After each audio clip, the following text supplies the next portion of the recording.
বন্ধুরা, বাবলি সুন্দরী সিরিয়ালের আজকের রিভিউ। বাবলির বৌদিকে তার মেয়ে বলছে, মা এটা পিসির বাড়ি, একটু ভদ্রতা বজায় রেখে বসো।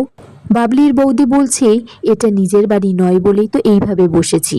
নিজের বাড়িতে কি আর এত নরম গদির আছে নাকি? একটা শক্ত খাট আছে যার উপরে বসলে মনে হয় ইটের উপরে বসে আছি।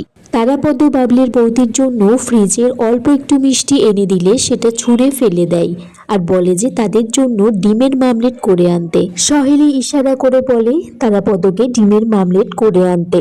বাবলির বৌদি তার মেয়ে রিঙ্কিকে বলছে, ভালো করে আরাম করে ডিমের মামলেট খেতে, ওর যদি আরো মন চায় খেতে তাহলে আবার বলবো বানিয়ে আনতে।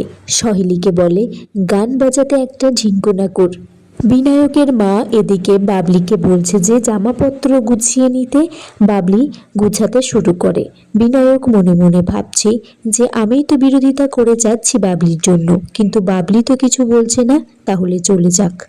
বিনায়ক বলছে তার মাকে নিয়ে যাও ওনাকে। বাবলি জামা কাপড় গুছিয়ে নিলে বিনায়কের মা বলছে, তুমি তো এত বাধ্য মেয়ে নও, আমি বলা মাত্রই তুমি সবকিছু গুছিয়ে আমার সাথে যাচ্ছ, নিশ্চয়ই কোনো ঘোট পাকাচ্ছ না তো। বিনায়কের মা বাবলিকে বলছে, একজন মাই পারে তার সন্তানের মুখের দিকে তাকিয়ে ভগবানের লিখনকে বদলে দিতে।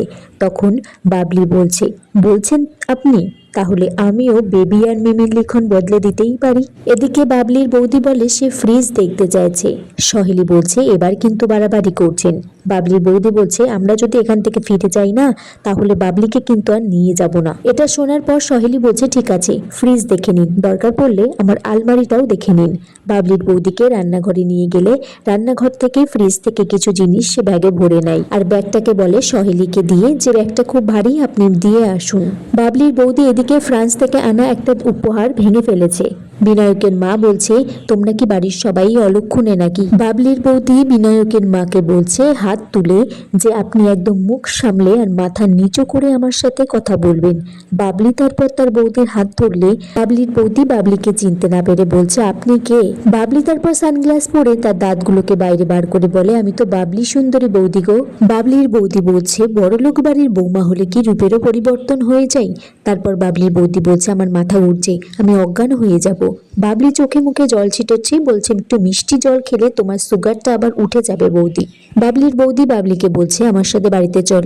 গরিব দাদা বৌদিকে তো ভুলেই গেছি বড় লোক বাড়িতে এসে। কি কথা দিয়েছিলি যে আমাদের দায়িত্ব তুই নিবি? বাড়িতে চল, দাদার ঋণ শোধ করবি। বাবলিকে তারপর হাত ধরে টানতে টানতে নিয়ে যাই। আর আগামী পর্বে দেখা যায় বাবলি তার বৌদিকে বুঝিয়েছে এত কম দামে তুমি কেন রাজি হয়ে গেছো। বাবলির বৌদি সবাইকে বলছে 5 গুণ টাকা চাই আমার। সেই ফাঁকে বাবলি ছুটে যায় বিনায়কের ঘরে আর বলে যে আমি এসে গেছি।